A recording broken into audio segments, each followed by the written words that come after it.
자,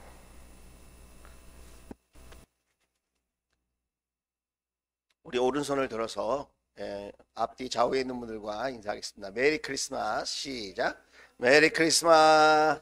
메리 크리스마스. 메리 크리스마스. 네, 우리가 열심히 메리 크리스마스 서로 기쁨의 성탄절이 되기를 소원하는 마음으로 우리가 서로 이렇게 축복하는 시간들이 있어야 될 것 같습니다. 막 눈이 오고 날씨가 추워지고 길이 미끄럽고 그러니까 우리의 마음도 이렇게 좁아지는 것 같고 분주해지는 것 같습니다.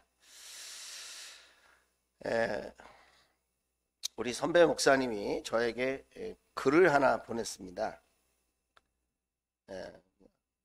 한 해를 마무리하면서 이제 성탄절을 기다리면서 저에게 이런 글을 보냈는데, 석사 박사보다 더 높은 학위는 밥사다. 이분이 평택대학교 교수예요. 선교학 교수. 자기가 인생을 이렇게 살아보니까 석사 박사보다 더 높은 학위가 밥사다. 밥사. 까칠한 세상, 내가 먼저 따뜻한 밥 한 끼를 사는 마음이 석사 박사보다 더 높은 마음이다. 밥사보다 더 높은 것은 감사다. 감사. 항상 감사하고 사는 마음은 밥사보다 더 높다.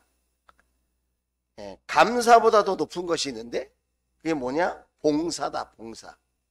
봉사. 어려운 이웃들을 섬기는 분들이 계시기 때문에 우리는 더욱 따뜻한 삶을 맛볼 수 있게 되어진다. 그리고 공자 맹자보다 더 훌륭한 스승은 우자다. 우자. 공자 맹자보다 더 훌륭한 스승은 우자. 아무리 지식이 많고 심오한 걸 깨달아도 웃지 않으면 그 인생이 슬퍼진다. 웃음이 최고의 명약이다. 하지만 웃자보다 더 좋은 스승은 함께 먹자, 함께 살자다. 그래서 우리도 더불어 함께 먹고 함께 사는 목장 공동체로 살고 있다. 성탄절이 다가오고 있는데 이번 주도 목장에서 함께 먹고 함께 사는 그런 은혜가 있었으면 좋겠다. 그러면서 성경 구절을 거기다 붙였어요. 주 안에서 항상 기뻐하라. 이렇게 아주 보냈어요. 저한테. 밥을 한번 사라고 하는 건지 1년 다 돼가는데 왜 연락도 없냐 뭐 이런 마음이신 것 같기도 하고, 또 이렇게 공동체로 믿음의 공동체로 살아가는 그 삶이 얼마나 복되고 아름다운가, 그것을 다시 한번 확인시켜주는 그런 글인 것 같습니다. 세상은 우리로 하여금 이렇게 감사하고 이렇게 웃으면서 살게 내버려 두지 않는 것 같아요. 그럼에도 불구하고 우리 주위에 보면 정말 더 고단하고 피곤하고 힘든데도 불구하고 웃으면서 감사하면서 기뻐하면서 봉사하면서 그렇게 사는 사람들이 있다는 겁니다. 사도행전 말씀을 보면 끊임없이 말씀이 전파되고 있습니다. 4장, 5장, 7장 이렇게 보면 하나님의 말씀들이 이렇게 외부로 자꾸 이렇게 확장돼서 하나님의 말씀이 전해지는데, 그 말씀이 이렇게 갇혀 있지 않기를 하나님은 원하신다. 하나님의 말씀이 갇혀 있지 않기를, 하나님의 말씀이 더 많은 사람에게 더 널리 전해지기를 바라신다는 거예요. 우리 하나님은. 그래서 핍박도 있는 것이고 고난도 있는 것이고 여러 가지 환난도 경험하게 하는 것 같아요. 그 디아스포라라고 하는 것, 환난을 당해서 흩어지게 되는 것, 그것의 핵심은 뭐냐? 하나님의 말씀이 더 많은 사람들에게 확장되어서 전해지는 거예요. 저와 여러분이 하나님을 잘 믿는데, 잘 믿으려고 하는데 고난이 따른다. 그러면 이렇게 생각하면 좋을 것 같아요. 아, 나를 통해서 하나님의 말씀이 더 힘있게 이웃들에게 전해지기를 바라시는구나.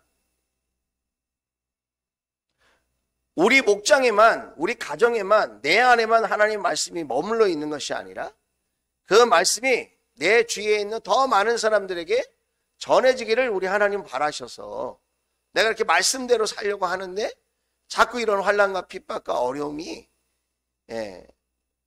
나의 삶에 이렇게 경험되어지는구나.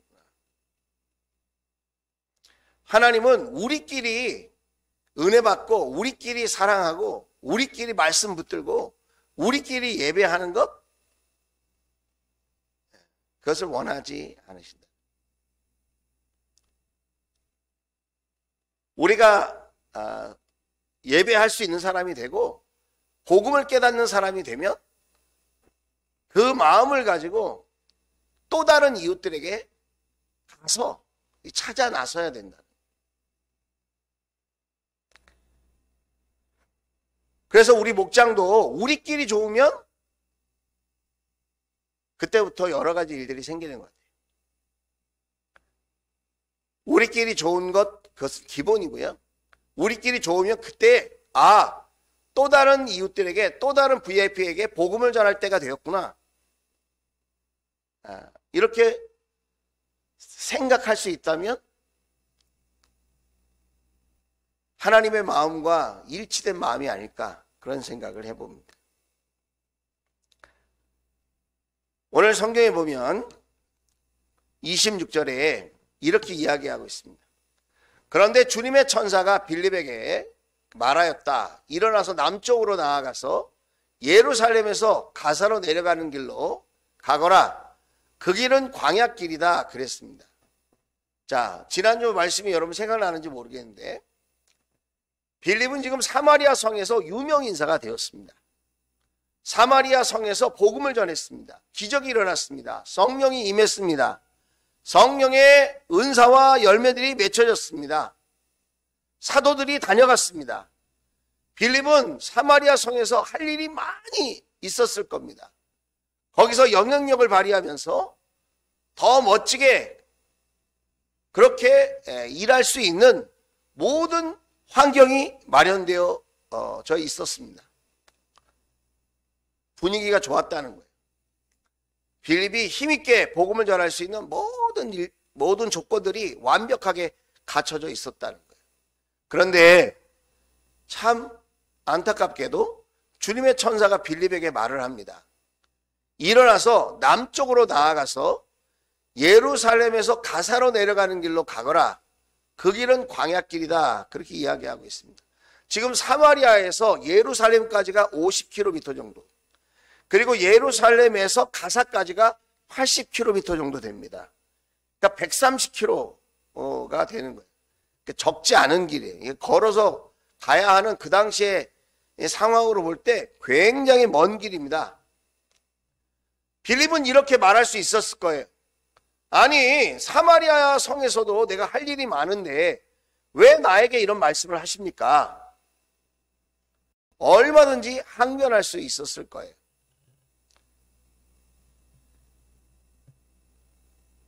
뿐만 아닙니다. 오늘 빌립에게 29절에 보면 이런 이야기를 합니다. 성령이 빌립에게 말씀하셨다.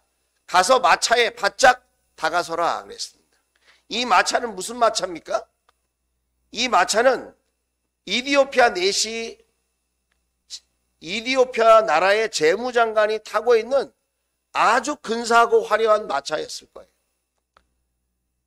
그 내시는 아마 그 나라에서 최고 좋은 옷감으로 멋지게 옷을 차려입고 있었을 것이고, 빌립은 씻지도 못한 남루한 옷차림에 성령에 이끌려서 가고 있었을 거예요. 그런데 성령님이 이렇게 얘기합니다. 빌립에게 가서 마차에 바짝 다가서라. 인간적으로 생각해 보면 부끄러웠을 거예요.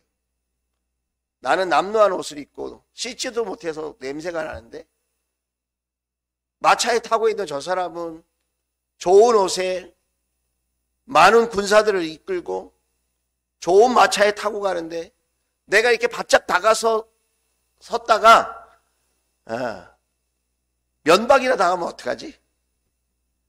너나 똑바로 살아, 이렇게 구박받으면 어떡하지?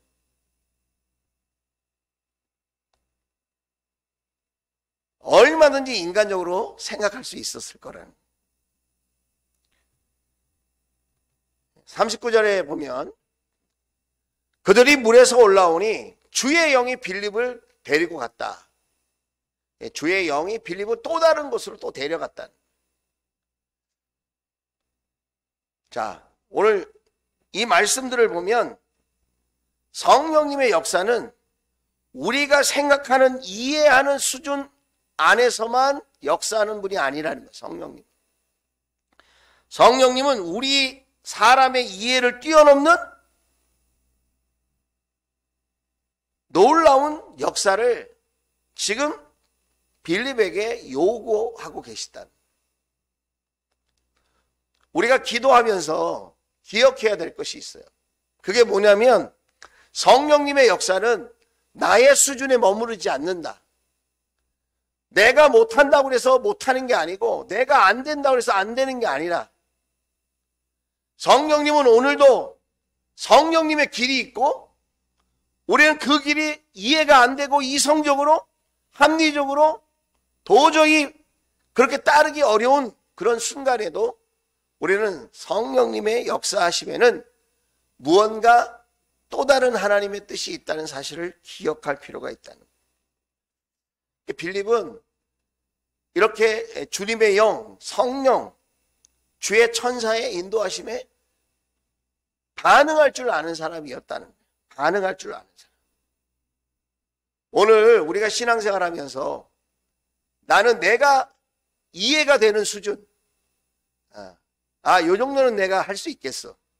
요 정도는 내가 동의가 돼. 요 정도는 내가 따를 수 있겠어. 요 정도는 내가 봉사하지.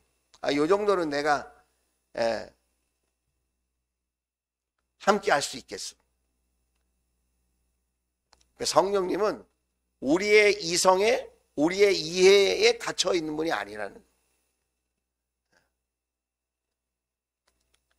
그래서 오늘 27절에서 이렇게 31절까지 말씀해 보면, 우리 성령님은 우리의 이해를 뛰어넘는 그런 성령의 역사를 하게 되어지고, 두 번째로는 이 빌립은 자신의 이해를 뛰어넘는 순종의 역사를 지금 이루어가고 있는 것을 보게 되어져요.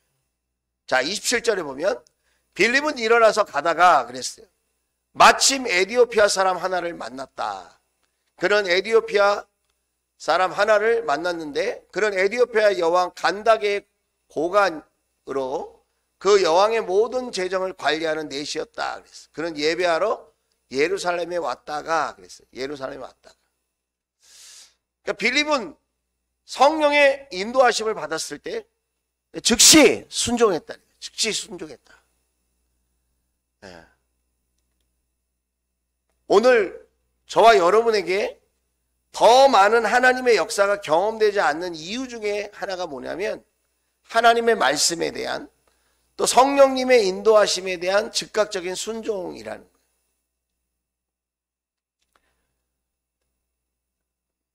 우리가 성경 속에 우리가 존경할 만한 믿음의 사람들을 보면 특징이 하나 있는데, 그들은 다 순종의 사람이었다는 거예요. 아브라함도 순종의 사람이었고, 여호수아도 순종의 사람이었고, 요셉도 순종의 사람이었고, 심지어는 예수님도 순종의 본을 보이신 그런 분이시라는 거예요. 사람들의 이해와 수준을 뛰어넘는 순종의 역사.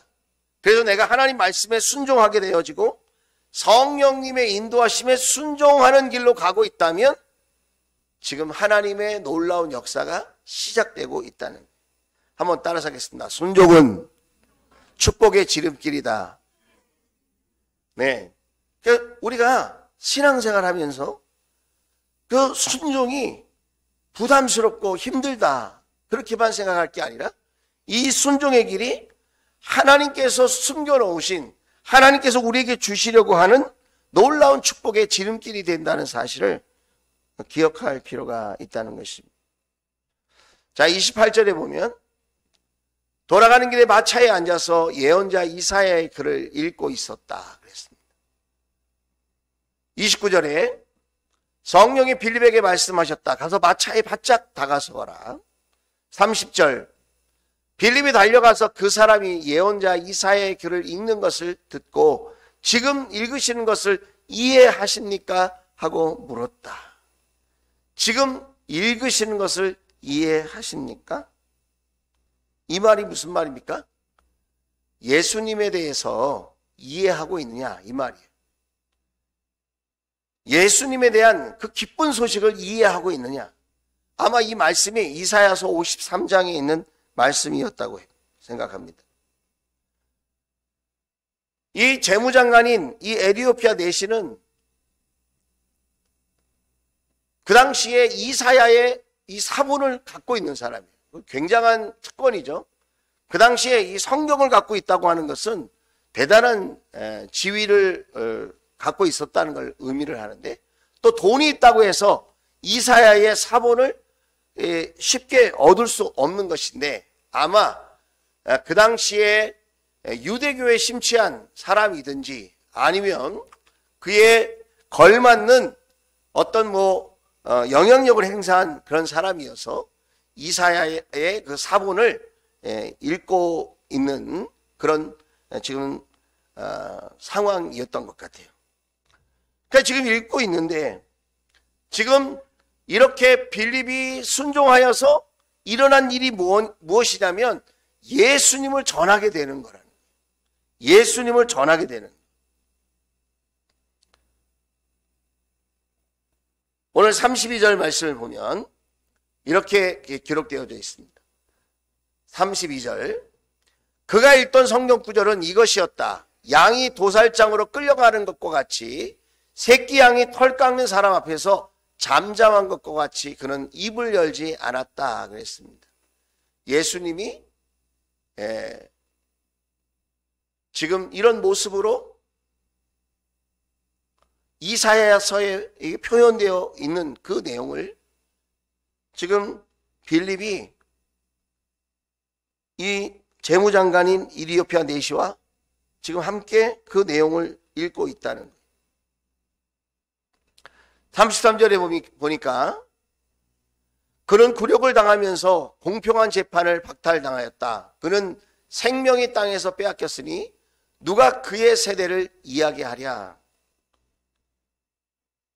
34절입니다. 내시가 빌립에게 말하였다. 예언자가 여기서 말한 것은 누구를 두고 한 말입니까? 자기를 두고 한 말입니까? 아니면 다른 사람을 두고 한 말입니까? 35절입니다. 같이 한번 읽겠습니다. 시작! 빌립은 입을 열어서 이 성경 말씀에서부터 시작하여 예수에 관한 기쁜 소식을 전하였다. 아멘. 빌립이 입을 열어서 예수에 관한 구원의 소식, 이 기쁜 소식을 전하였다는 거예요. 예수님이 왜 그렇게 이 땅에 오셨는지, 왜 예수님께서 그렇게 십자가를 지시게 되었는지, 왜 예수님께서 그렇게 온 인류의 죄를 짊어지시고 죽으셨는지 예수에 관한 기쁜 소식을 전했다는 거예요. 저는 성탄절을 앞두고 제가 어렸을 때 맞이했던 이 성탄절의 추억을 한번 생각해 보았습니다. 예전에는 이 성탄절 그러면 굉장히 기다려지는 날이었던 것 같아요. 그리고 성탄절 크리스마스 이브에 이렇게 교회에 함께 모여가지고 같이 찬양도 하고 또 여러 가지 순서를 가지면서 함께 기뻐하고 즐거워하고, 또 이렇게 새벽송이라는 걸 두잖아요. 조를 짜가지고 성도들 가정을 방문하면서 그렇게 메리 크리스마스 인사하고 지극히 높으신 곳에서는 하나님께 영광이요. 누가복음 2장 14절 말씀을 이야기하면서 서로가 서로를 축복하고 그렇게 마음을 나눴던 그 정감 어린 성탄절이 막 생각이 되었어요. 저희 교회도 개척해서 초창기에는 아파트를 다니면서 그렇게, 여기는 아파트 지역이잖아요. 주택과 아파트 지역을 다니면서 그렇게 인사도 하고 우리도 새벽성을 돌아보기도 하고 했는데, 요즘은 그런 모습들을 주변의 이웃들이 이해하지 않아요. 전에는 성탄절이니까 교회 다니는 사람들의 특별한 문화로 이해를 해줬어요. 전에는.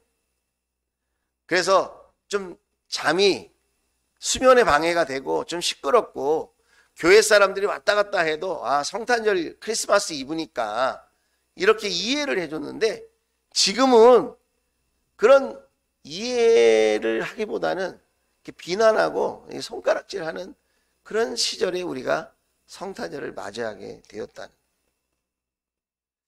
참 마음이 아팠습니다. 세상이 점점 더 어두워지는구나. 우리가 정말 이렇게 서로 이렇게 기뻐하면서 예수님이 이 땅에 아기 예수로 탄생하심에 대해서 마음껏 기뻐할 수 없는 그런 분위기와 환경이 지금 우리가 살고 있는 이 시대인 것 같아서 마음이 참 어려웠습니다. 그런데 오늘 이 빌립은 예수에 관한 이 기쁜 소식을 담대하게 전했다는 거예요.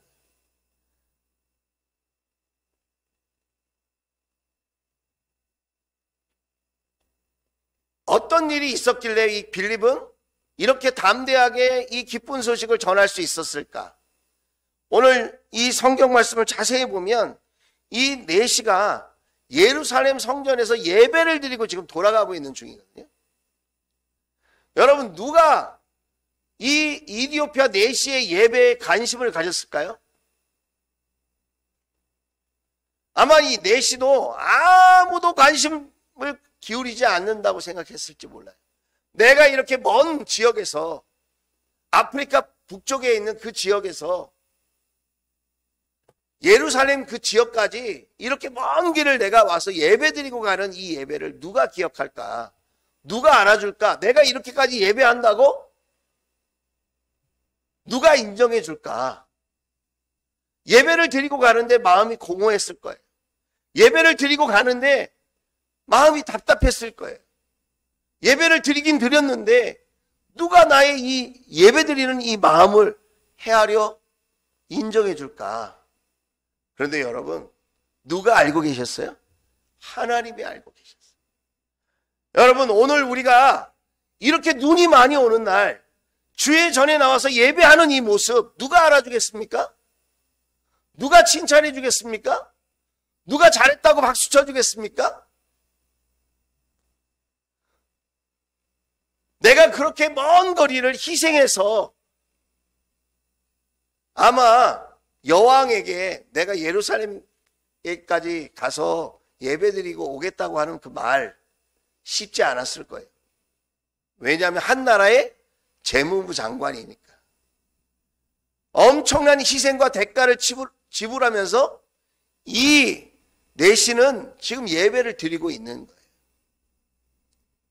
그런데 이렇게 희생하는 예배, 누군가 알아주지 않아도 자신이 최선을 다해서 하나님 앞에 예배를 드리고 먼 거리를 오가면서 자신의 신분의 위험이 있을지도 모르지만 광야길을 가는 것이 많은 위험에 노출되는 일이지만, 그럼에도 불구하고 예배를 드리러 먼 길을 오고 가는 그 내시의 그 중심을 하나님은 아시고, 그 당시에 가장 성령 충만한 하나님의 종 빌립이라고 하는 종을 만나게 해주시고, 그 빌립이라고 하는 종과 더불어 예수님에 관한 기쁜 소식을 듣게 하신 줄로 믿습니다. 저는 그 말씀을 준비하면서 그런 생각을 해봤어요. 예수님이 나의 구원자이셔서 정말 다행이다. 예수님이셔서 정말 다행이다. 예수님이 나의 생명이요, 예수님이 나의 진리요, 예수님이 나의 길이어서 정말 다행이다. 어느 사람이 아닌 것이, 어느 세상의 조건이 아닌 것이 정말 다행이다. 예수님이셔서 정말 다행이다. 예수님이 나의 구원자이시고, 예수님이 나의 죄를 씻으시는 분이시고, 예수님이 나를 하나님의 자녀로 만드시는 분이시고, 예수님이 내 인생의 모델이시고, 예수님이 나를 영원토록 사랑해 주시는 유일한 분이신 것이, 그것이 정말 다행이다.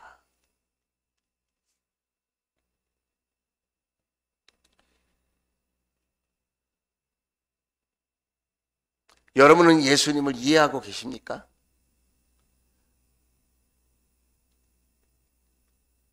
오늘 빌립이 예수님에 대한 이 구절을 이사야서 53장에 있는 이 글을 이해하고 있냐고 물어봤어요.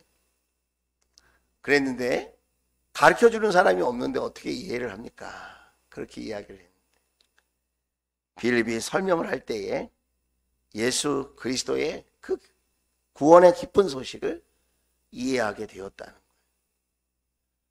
우리가 성탄절을 앞두고 있는데 예수님에 대한 더 깊은 묵상이 있었으면 좋겠다. 예수님이 이 땅에 왜 오셨을까? 예수님이 왜 우리에게 기쁜 소식이 되는 걸까?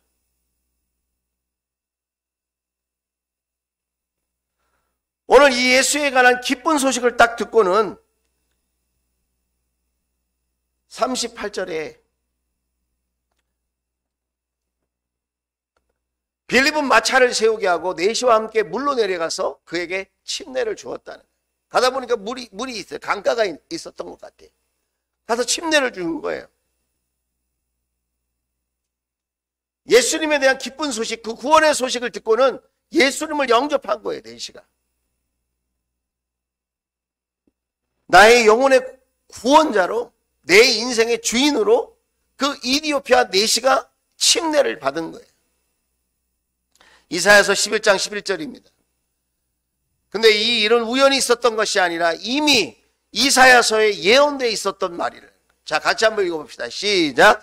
그날이 오면 주님께서 다시 손을 펴시어서 그의 남은 백성들 곧 아시리아와 하 이집트와 상 이집트와 에디오피아와 엘람과 바벨로니아와 하맛과 바다섬들에서 남은 사람들을 자기의 소유로 삼으실 것이다. 할렐루야.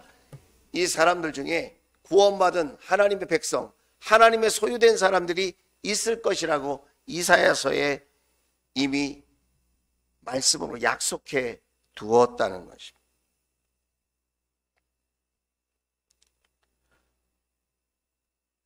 지금도 여전히 우리 주변에 보면 하나님께서 자기의 소유로 삼으려고 남겨놓은 사람들이 있다는 거예요. 세상이 어두워지고 예수 믿는 것에 대하여 호의적이지 않고 교회 다니는 사람들에 대하여 어떻게 하면 문제 제기를 하고 또 비판하고 또 흉을 보려고 하는 사람들이 우리 주위에 많이 있을지라도, 그러나 우리 주위에 남은 사람들이 있다는 거예요. 하나님의 자녀가 될 사람들이 있다는 거예요. 하나님의 복음을 들어야 될 사람이 있다는 것입니다. 우리가 성탄절을 맞이하면서 우리 주변에 이 성탄절에 구원주로 오신 이 예수님에 대한 소식을 들어야 될 사람은 누구일까요? 우리 주변에 예수님의 이 기쁜 소식, 이 구원의 소식을 들어야 될 사람들을 생각하면서 그 사람들에게 예수님이 우리를 위해서 이 땅에 오셨다, 우리를 자녀 삼아 주시기 위해서, 우리의 죄를 용서하시기 위해서, 우리를 하나님의 자녀로 복되게 살게 하시려, 이 땅에서 뿐만 아니라 영원히 하나님의 자녀로 살게 하시려고 예수님은 저 높은 하늘 보좌를 버리시고 이 땅에 낮고 천한 인간의 모습으로 오셨다. 그날이 성탄절이다. 우리가 그렇게 전하고 나눠줄 수 있는 그런 은혜가 있기를 주의 이름으로 축원을 드립니다.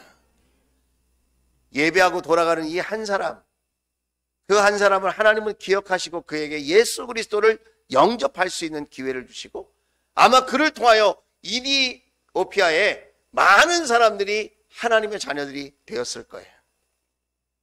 지금도 한 사람의 복음을 깨닫는 사람, 복음을 이해한 사람, 그 사람을 통해서 또 다른 복음의 역사가 주어진다. 저와 여러분이 그 일에 쓰임받게 되기를 주의 이름으로 축원을 드립니다. 자, 우리 찬양하겠습니다. 모든 이름 위에 뛰어난 이름,